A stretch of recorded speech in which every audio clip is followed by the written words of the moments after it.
Members, it is time for questions to the Minister of Finance, and we start with listed questions. Questions 2 and 3 have been withdrawn, and I call Connie Egan. Number 1, please. Minister. Public services across many sectors are in critical need of investment to ensure the quality and efficiency of service citizens quite rightly expect. Transformation is also essential if the Executive is to put its finances on a more sustainable footing. The financial package for the restored Executive includes £235 million of ring-fence funding for public sector transformation. This provides £47 million each year over a 5-year period. The Executive agreed on the 9th of May to my proposed approach for making quick progress on the use of this important funding. I have now established and appointed members to an interim Public Sector Transformation Board chaired by the Head of the Civil Service, Jane Brady. The interim board has been working at pace and, supported by my officials, issued a call for transformation proposals on the 31st of May. These have now been received, and I am pleased to report that all departments have submitted proposals. The interim board is currently assessing proposals to determine which ones are genuinely transformative and how projects could be prioritised to make the most effective use of the funding available. It will then make its recommendations to me on that basis. Work is also ongoing separately to develop the terms of reference for the board. Once all of this is completed, I will bring recommendations to the Executive for agreement. While this funding will in no way tackle the magnitude of issues at hand, I am committed to using it as effectively as possible to develop and implement a model of delivery which will stimulate the wider transformation of public services. Connie Egan for supplementary. Thank you. I thank the Minister for her answer. It's good to hear of the work so far of the interim board. Can I ask a timetable for the plans to establish the board on a permanent basis? Sure. So the board has been established on an interim basis to allow us to make progress in relation to the funding for this financial year. We didn't want to be in a position where we weren't able to receive proposals and spend the 47 million and potentially be in a position that you could lose some of that money or have to ask for it to be reprofiled. So we will be seeking to put the board on a firm and permanent basis, and I anticipate that once the board has completed its work in terms of developing terms of reference, which will then come back to the Executive over, I would imagine that will happen over the summer months, and then come into the autumn, we will be looking at the membership more widely and the terms of reference. We have established it with 3 members, 3 permanent members to the board, but we may look to the mechanism for bringing on other independent experts that are able to provide specific advice in relation to particular projects. Another supplementary, Philip McGuigan. Can I ask the Minister what are the criteria that departments need to meet and how will proposals be assessed? Sure. The letter from the Interim Transformation Board to departments had requested that proposals aim to achieve some or all of the following objectives: increased financial sustainability of public services, to transform the model of delivery of public services to improve effectiveness and efficiency to meet increased demands and improve outcomes for citizens, and prevention or cost savings and early intervention. Further guidance was also provided through the pro forma, which departments were asked to complete. Large-scale proposals of £10 million or more, which pass an initial sift, will undertake an additional process for application and assessment given the higher levels of transformation investment sought. The Interim Transformation Board may also take advice from subject matter experts to inform their decisions and or asked to meet departments to discuss and understand their proposals better. I call Diane Forsyth. Thank you, Mr. Deputy Speaker. Question 4, please. Minister. The Ulster University Economic Policy Centre work is underway. Initial desk research has been conducted and the lead researcher is currently conducting interviews with relevant stakeholders.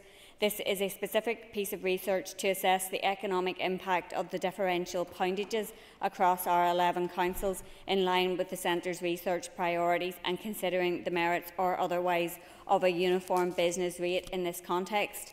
The report is due to complete in autumn. In tandem with this, the member will be aware of my desire to strategically align our rating system with the Executive's priorities for governments. Rates are our only devolved tax currently, contributing £1.5 billion to public services, and so it makes sense for it to align with the Executive strategy. Diane Forsyth for supplementary. Thank you very much, and thanks to the Minister for her response. And the recent consultation that was released by the Department looked at reliefs already in place and begged the question from many sectors who weren't afforded discounts, would they see those? So in terms of this full review, looking at our local businesses, our town centres who are decimated, what can we tell our local businesses that we will see a date as to an action point for help on their business rates? Minister. So the consultation that was undertaken earlier this year in relation to the rating measures was it was focused on revenue raising, so the focus of it was quite specific in terms of the questions it was asking about particular reliefs. My officials have briefed the Finance Committee in relation to the responses received. So I plan to publish that report in due course after the election, and I plan to make a statement to the Assembly to outline my approach in relation to taking forward any recommendations in relation to the rating system in the short and medium term, as I continue to assess how we can best make that system work to meet our local needs. Thank the Minister for her answer so far. Minister, can you please outline some of the specific ways in which you're currently supporting businesses? Minister. Since taking up this post in February, I have already secured holding the regional rate increase to the inflationary rate, as opposed to the 15% increase that was being pushed by the Secretary of State, and I have reinstated the Back in Business scheme to incentivise the use of empty units in our towns and cities, and also restored the Rural ATM scheme. My department has also renewed the Small Business Rate Relief Scheme for 2024-25 and has delivered on its commitment to more frequent and regular revaluations by setting the valuation date in legislation for Reval 2026. This was just the work of our first 100 days as an executive. Around 75% of non-domestic ratepayers occupying property here get some form of rate support. That includes 57% of all pubs getting some form of rate support, 65% of the hospitality sector as a whole in receipt of support via the Small Business Rate Relief Scheme, over 63% of retailers getting some form of support, with 80% of this support provided to small retail properties with an NAV of 15,000 or less.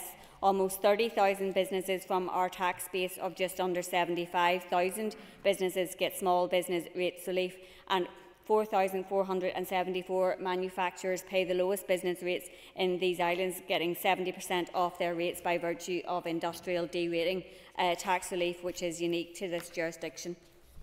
Matthew Till. Minister, in the centre of Belfast, what is now somewhat ridiculously known as the Tribeca project, there is thousands, perhaps hundreds of thousands, perhaps even more, of foregone rates, either through reliefs or through properties progressively being allowed to get into dereliction. That project has still not been developed, getting on for 20 years afterwards. Can I ask, would you look with LPS and officials in other departments and Belfast City Council at how the rating system can properly target getting that area of Belfast back off its knees and to be the destination it needs to be? Minister. So some of the rates reliefs that the member refers to, some of those have been considered as part of the rating consultation, so we will be considering those in terms of the next steps from the report that I know the member will have had sight of as Chair of the Finance Committee. I think it is important that we look at how we can best align what we are trying to achieve through our rating system with what the economic vision that the Executive has set also. So I will be working with my counterpart, the Economy Minister, and also the Communities Minister, because there are cross-departmental interests there, and my officials will be engaging with the Department for Economy officials as to how we can best make sure that what we are trying to achieve aligns. All earlier Flynn. Question number 5, please. Minister. At the time this question was submitted, there was no clarity on the timescale for the June monitoring round. I am pleased to say that the Executive has now agreed my recommendations on the June monitoring round, allocating £213.1 million resource and £57.5 million capital to departments. This included £122 million for the Department of Health, £35 million for the Department of Justice, $29.5 million for the Department of Education. It also provided £20 million of capital DEL to the Department for Communities for social housing. In addition to this, £43.7 million was provided to the Department of Education for the EA pay and grading review, allowing these staff, our classroom assistants, our school bus drivers, our school cooks, some of whom are amongst the lowest paid in the sector, but who play a vital role in supporting our children and young people, to move on to the new pay scales from the start of this financial year. I did carefully consider whether June monitoring round should proceed during the pre-election period, and my view is that this process represents the normal and routine business of the Executive. There was also an urgent need to provide funding certainty to departments and to those delivering services, our public sector workers and those relying on public services, including people on waiting lists and all of those education workers I have just spoken about. And even a short delay would have presented risks.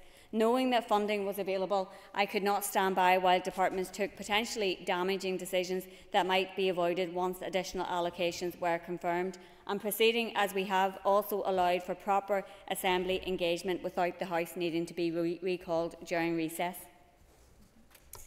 Arlea Flynn for supplementary.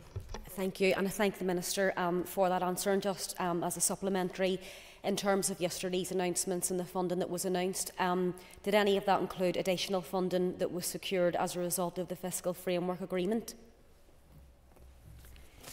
So, following the agreement of the interim fiscal framework on the 22nd of May, the needs-based factor of 24% will apply from 2024-25 to all new Barnett consequentials arising since the Executive was restored in February. It will apply when the Executive's funding relative to British Government spending in England falls below its relative need of 124%.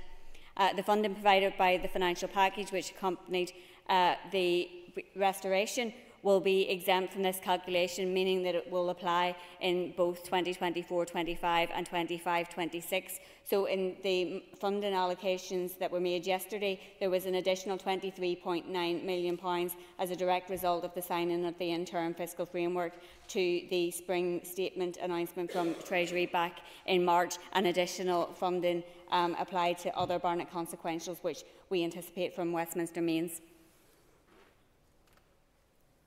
I call Deborah Erskine. Mr Deputy Speaker, question 6. Minister. I have been deeply concerned about the impact of branch closures for some time, which is why I called senior representatives from the local banks to attend a roundtable meeting with me last month. I used that meeting to urge them to protect our local branch network and maintain access to cash and banking services, particularly for those in rural communities and vulnerable customers, such as those on low incomes and the elderly, who still rely heavily on their physical banks rather than digital banking. I stressed to them that they have a responsibility to all their customers in impacted areas and emphasised the importance of quickly rolling out further banking hubs, and I intend to hold a further roundtable discussion in the autumn to follow up on these matters. Erskine for supplementary. Thank you, and I thank the Minister for her answer. I welcome the fact that there will be a follow-up in autumn, and I look forward to hearing the outcomes of that as well.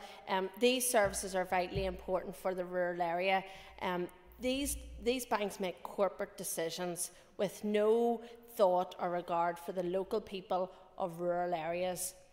Is there anything that the Minister can do in terms of measures to make sure that the decisions are rural-proof? Because this is corporate decision-making and ultimately we're only asking and urging. So just to see what the Minister can do on that. Thank you.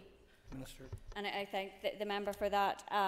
As she will know, neither my department nor the Assembly has any legislative authority in relation to banking and finance, so there is a somewhat limited role that my department can play in directly influencing the decisions by local banks, which, as you have rightly said, are largely commercial. I'm deeply concerned, though, about the impact of all of these bank branch closures, which have been considerable over the past couple of years on our towns and villages and rural communities. And so I'm keen to use whatever influence I can as Finance Minister, both with the banks themselves and also with the powers in London, to press them to protect branches and services here. I'm still concerned about the closure of branches, given the wider societal impacts that they have on local communities, in particular in rural areas for small businesses that very much rely on their local branch. There has been some work done by the Financial Conduct Authority in reviewing access to cash. They are due to publish recommendations in the autumn, and I know from the conversations that I've had with Cash Access UK and Link that guidance, when it comes, may help improve some of the decisions around the access to cash in rural areas and banking hubs and where they are located. Lisa McHugh. Thank you, Mr. Deputy Speaker. I thank the Minister for her answers so far. Answer to this point, and being from the rural community again too, where I've seen all the banks close in Castledearg and many of those even in the larger town of Strabane, I'd ask the Minister what can she do to support those who are less digitally literate to access online banking facilities. Sure.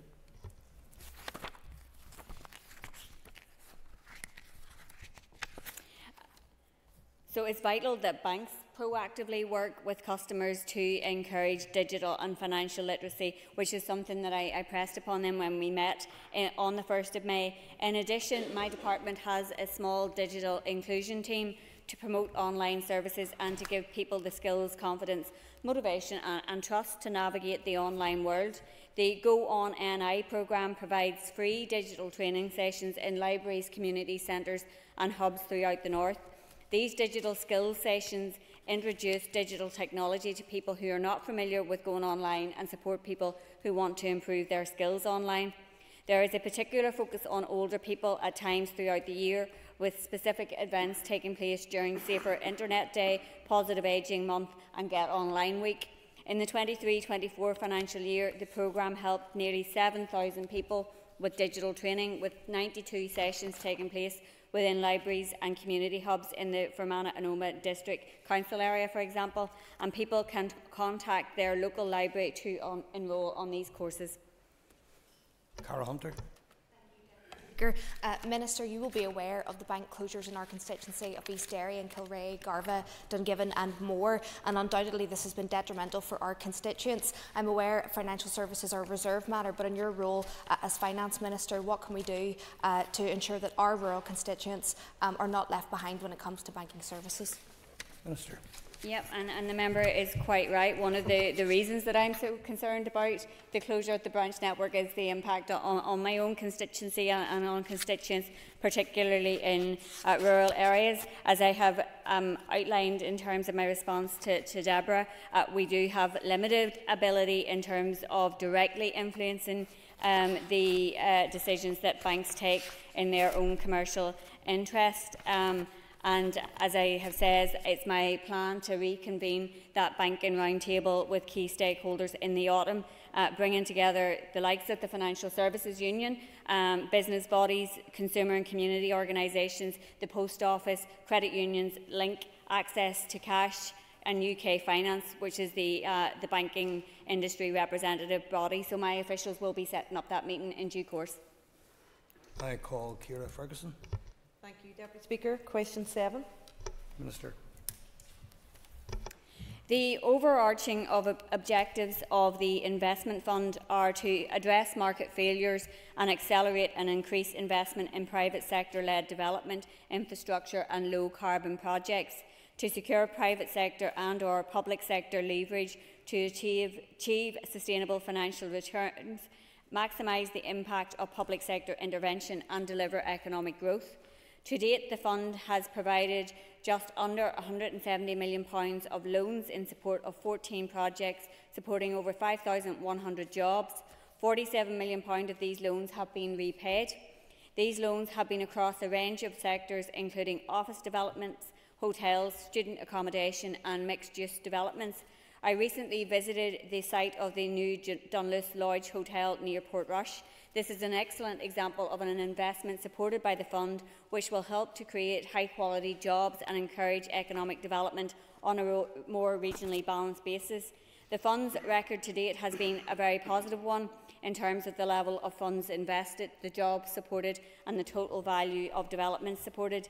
The investment fund remains open for applications, and I would welcome further interest for those seeking to take forward suitable projects. Ciara Ferguson for supplementary. Thank you, Minister, for that very detailed explanation of the work so far, and particularly the success around the 5,100 jobs. Could the Minister perhaps elaborate on how the fund supports low-carbon projects? Minister. So, of the 14 projects supported to date, 13 are expected to achieve an Energy Performance Certificate of A or B rating. The fund has also invested £50 million to support 3 energy-efficient office development projects during this time, which are estimated to have resulted in an annual CO2 saving of 771 tonnes. The Oakland Apart Hotel in Belfast has also achieved WELL Platinum building status, as it uses 100% renewable energy, is partly powered by on-roof solar panels and heated with air-source heat pumps. It also sends zero waste to landfill. I recently met with the fund managers and was pleased to hear of their ongoing aim to seek opportunities to diversify projects supported both geographically and in terms of the sectors supported. We have also discussed the need to continue to pursue opportunities to invest in low-carbon schemes. Owen Tennyson. And thank you, Minister, for that answer. Minister, you've outlined that the Northern Ireland Investment Fund is a debt-based scheme. Do you see any scope for the creation of a new equity-based scheme specifically targeted at the transition to net zero and investment in those areas of the energy market where there's market failure? Minister. I thank the member for that question, and the member will be aware that I have recently established in my department a new budget sustainability team, and we will be looking at opportunities to identify ways in which we can make the best use of our funds. So we will be open to looking at all options in relation to how we can leverage funding to support public investment. Call Nicola Brogan. Question number 8, please. Minister. The Fiscal Council has made a significant impact in improving transparency, scrutiny and understanding of our public finances since it was established in March 2021, publishing 18 reports to date. In particular, it was instrumental in providing the independent evidence base that enabled me to successfully negotiate and agree the 124% needs-based factor in our interim fiscal framework. As the Council was first established as a non-statutory body, I am now taking forward legislation that will underpin its work on a statutory basis. I secured executive agreement last month to the Policy for a Fiscal Council Bill, which will safeguard its independence and ensure its continued access to information. Significant preparatory work had already been undertaken in developing the bill, and the Executive also agreed that the Office of Legislative Counsel would complete the drafting. It is therefore welcome that the bill has been included on the Executive's legislative programme for this year. Nicola Brogan for a supplementary. Thank you, Mr. Deputy Speaker, and I thank the Minister also. Assessment of the impact that the Fiscal Council has had to date, please. Minister.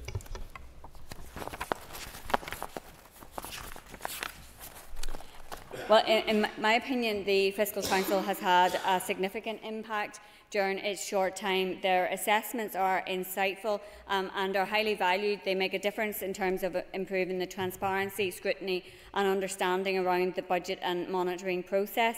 They have produced a range of impactful reports, including assessments on our budgets, sustainability reports, technical reports and a comprehensive guide to public finances here. Their independent evidence has helped support our case to the British Government around a level of relative need. They have also signalled the cliff edge to public finances that would have materialised in the very near term as a result of the Executive Restoration Package settlement. This independent scrutiny was valuable for elements included in the recent signing of the interim fiscal framework.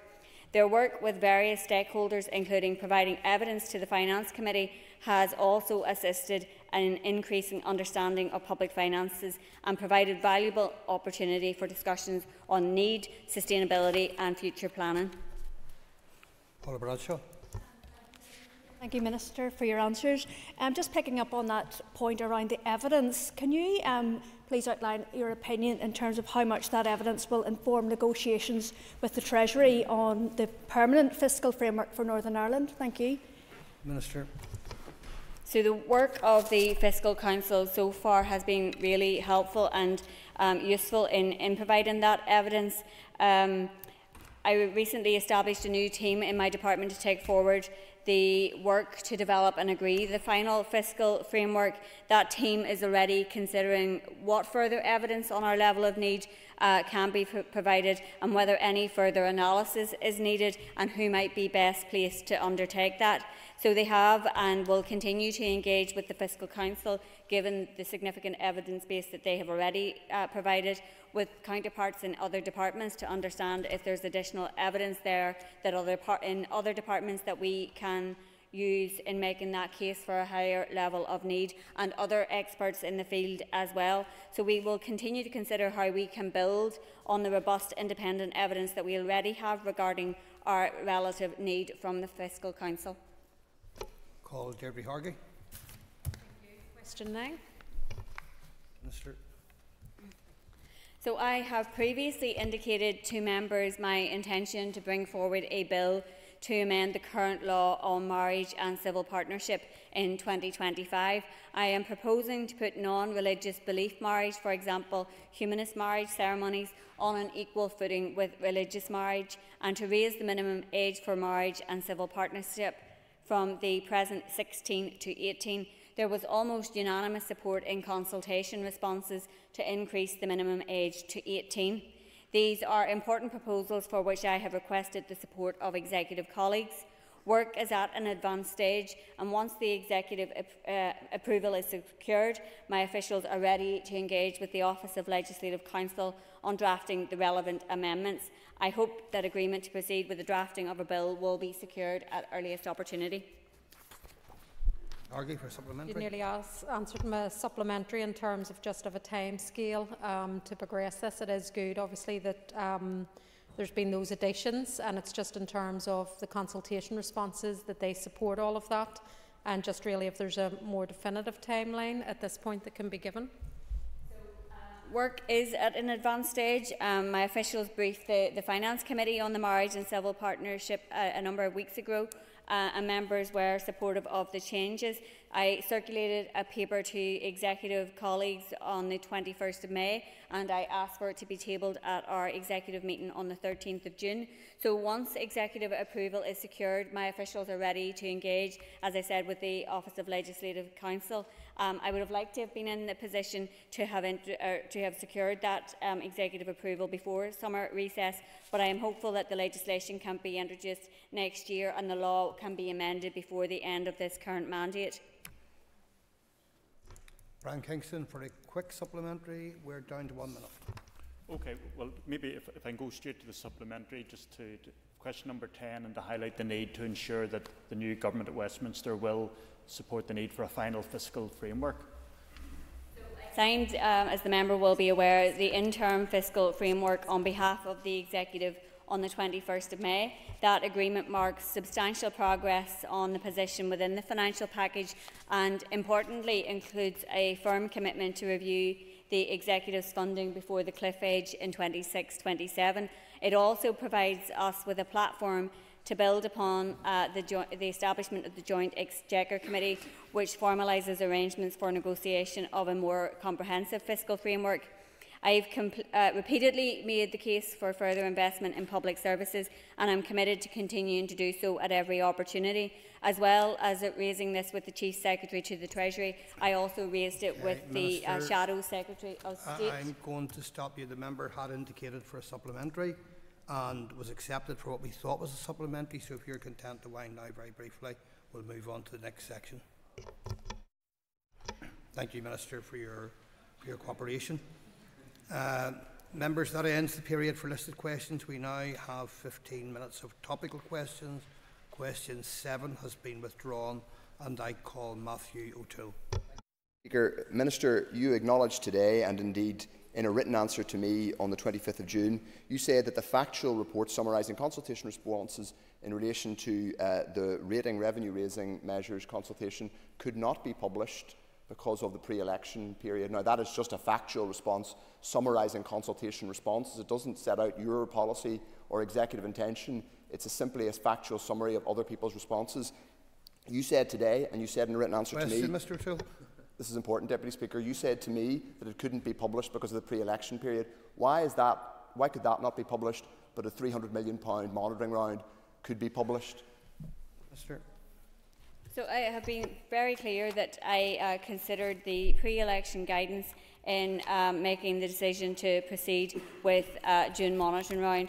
I did so on the basis that June monitoring is normal and routine business of the Executive, and therefore it is appropriate to proceed with it during the pre-election period. It is, given the financial pressures right across our departments, it was vital that they had confirmation of the additional funding allocations as soon as possible to give certainty to make decisions. I also think it was important to give certainty to all of those who rely on those services, whether they are healthcare workers, those on waiting lists, our classroom assistants and school bus drivers, and all of those parents who may be able to benefit from the childcare. Any delays in June monitoring could risk overspends or lead to greater adverse impacts than would have been the case had decisions been taken earlier. O'Toole, supplementary. Your position is that 4 days difference would have jeopardised public services, but you also say that a routine report setting out consultation responses without any policy intent could not be published because of a pre-election period, but totally normal and routine business to have an exceptional Monday morning executive meeting for 3 podiums to be set out in the Great Hall for you, the First and Deputy First Minister, to have a press conference. Mr. O'Toole, that apparently is routine business. Minister, with respect, I think you're taking us for fools, and I think you and your department have jeopardised civil service integrity and impartiality by pushing yesterday's monitoring round. Minister. I have set out my position in relation to June monitoring and pre-election guidance to Mr O'Toole on, I think this is now the 4th occasion. I considered the pre-election guidance, I considered that June monitoring is normal and routine business for the Executive. The pre-election guidance is clear that each case should be considered on its own merits. Perhaps an opportune time to remind members that questions should be concise and introductions short. Keith Buchanan. Minister, you mentioned earlier in your remarks about business and domestic rates of bringing an income of approximately £1.5 billion a year. How buoyant is that figure year on year, and how much of that is short of unpaid rates? And what could that figure be if all rates were paid? Minister. So, just see if I can find the figures for this year. Yeah, so 1.5 billion is what was raised last year. And obviously that's a really important contribution to the delivery of our public services. Rating debt varies year on year. At the 31st of March 2024, the value of the outstanding rating debt was £180.5 million. That has been reduced somewhat in the interim. Land and Property Services is continuing to collect all outstanding rating debt.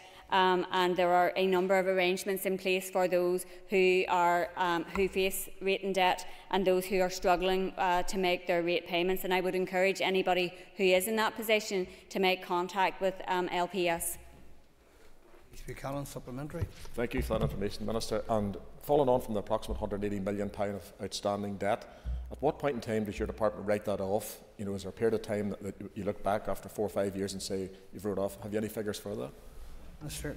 So I'm not sure that I would have those figures in front of me, but no, it is not written off after a period of time. There is a very limited number of circumstances within which written debt will be written off. For example, if somebody dies or a company goes bankrupt, I would be happy to write to the member and to share the detail. I think I have shared it already in response to written questions as to how much of that debt refers to what particular year.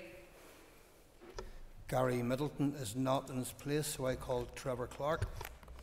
Thank you very much, Mr Deputy Speaker. Can I ask the Minister, and my main body of questions I was going to ask the Minister actually, what specific bids the Justice Minister has made in relation to policing numbers in terms of additional finance? Minister.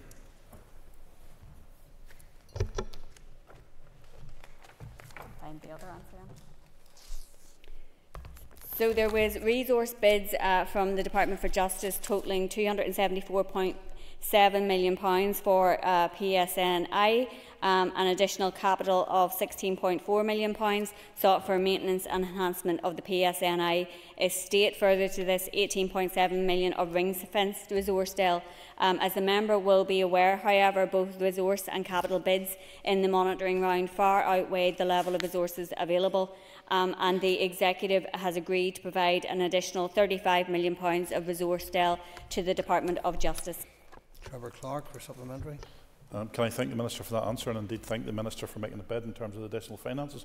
Given that the Executive, all of the Executive parties had made a commitment in 2019 in terms of signing up under taking a new approach, in terms of resourcing the police to an adequate level, at what stage are you, Minister, going to get serious about funding the PSNI sufficiently to allow those numbers and allow the Justice Minister to bring those numbers back to where they should be? Minister. And I would put on record my thanks to the Justice Minister for her constructive engagement both in setting the budget and in relation to June monitoring. She was very clear about the pressures facing the PSNI and right across the justice system, and I have taken on board what she has said in relation to that.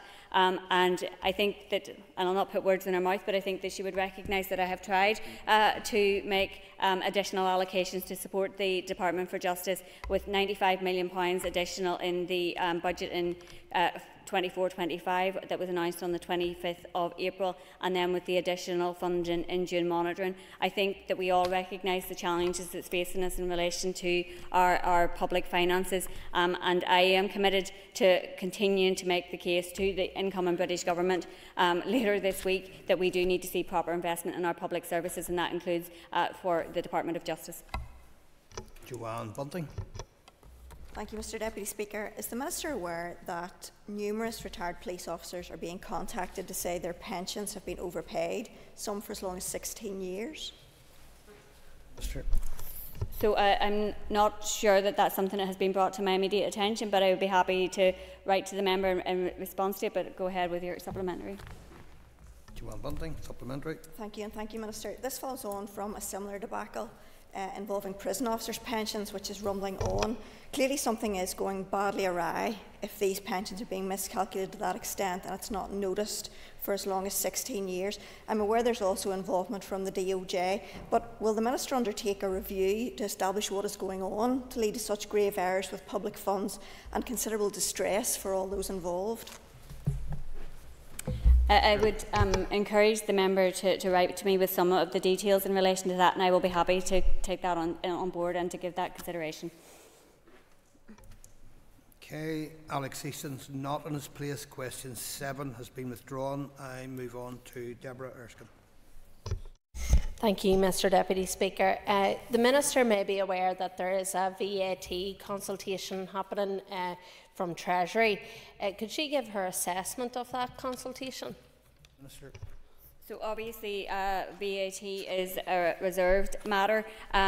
My officials engage regularly with their counterparts in Treasury, and we have made the case on many occasions and will continue to make the case that, for example, we should see the ability to reduce the VAT for hospitality and tourism, because we are in particular circumstances with having competition from the south, where businesses there are at an advantage in relation to that particular issue. Deborah Erskine. Thank you. thank the Minister for her answer. I'm pleased to hear in terms of that ongoing engagement. One particular issue that I am concerned about is the taxi industry. And in 2014 there were 16,000 taxi licences. At the beginning of this year it was down to 7.5. The taxi industry is worried about VAT changes and what it will mean for their industry, because it could result in operators potentially going out of business or taxi drivers not going into the industry. Yeah. So will the Minister commit to listening to the industry, and will she put input into the Treasury's VAT consultation on this issue particularly? Minister. I would encourage the member to write to me on that particular issue, and then I can share that with officials and we can take a look at that and involve it in the ongoing consultation that they have with their counterparts. Call Caoimhe. Caoimhe, Lias Cancorlia, and could thank the Minister for her answer so far, but could I put the Minister, how is June monitoring supporting investment in the school estate? Minister.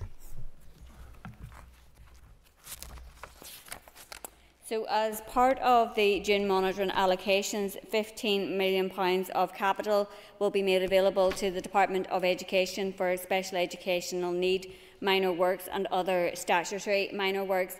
The Department of Education requested this funding to meet additional pressures which have been identified for specialist provision in mainstream schools placements and for other urgent works across the school's estate. And I'm sure we are all regularly contacted by schools in our own constituencies who are impacted by that. The allocation of funding will provide for urgent health and safety works and for statutory works in order to keep schools open and children safe. In addition, the Department of Education was allocated £29.5 million to address a range of issues, and that's in addition to the funding for the Education Authority pay and grading review. Caoimhe. Caoimhe, I'm going to thank the Minister for answering. And just a wee follow-up question in terms of, could the Minister outline how she has provided support in relation to the EA pay on grading? Minister. So I wrote to the Chief Secretary to the Treasury on back in April to ask for £180 million to be reprofiled in 24-25 from the repurposed funds in the financial package to support Education Authority pay and grading review workers. With the significant and detrimental industrial action imminent, the Education Minister had written to me seeking my support for a proposal that would allow him to make an offer to trade unions. The Education Minister requested that the Executive allocate £43.7 million in June monitoring round towards the assimilation of these important workers onto the new pay scales with effect from the 1st of April. And I've been working very collegiately with the Education Minister to find a way forward for these workers, and I'm pleased to advise that that allocation has now been provided for in June monitoring. The Executive also committed to provide funding for a non-consolidated recognition payment in lieu of back pay to eligible staff in 25-26. This will be from the repurposed funds within the financial package. However, utilisation of that funding will only occur if Treasury doesn't agree to my request. And we're down to 2 minutes. You may not have time. Thank the Minister for her answer so far. Minister, 2 questions. I'll throw them on together then. Are you supportive of further investment in social housing, and also have you discussed social housing issues with the DFC Minister? Minister. So I was glad that the Executive was able to agree £20 million for new social housing in the June monitoring round. There was a very limited pot of capital available to us to allocate and a huge volume of bids. That was also the case when we were setting the budget. So I was pleased that we were able to allocate the significant portion of money available in June monitoring to social housing. I understand that will enable around an extra 200 new social homes to be delivered, but we are all very aware of the constraints that have existed in terms of our capital budget, and I am very committed to working with the Communities Minister to identify how we can take forward further investment into our housing. We are all very aware of the demand for new homes. I met with the Communities Minister on the 24th of June to discuss the housing supply strategy. I've encouraged him to look at ways other sources of funding could be utilised to see if there's opportunities there to increase the supply of new social and affordable housing. And I'll continue to work collegiately with both the Communities Minister and other executive colleagues on this important issue. Padraig Delargy for 30 seconds supplementary. Yeah, thank you. Answered.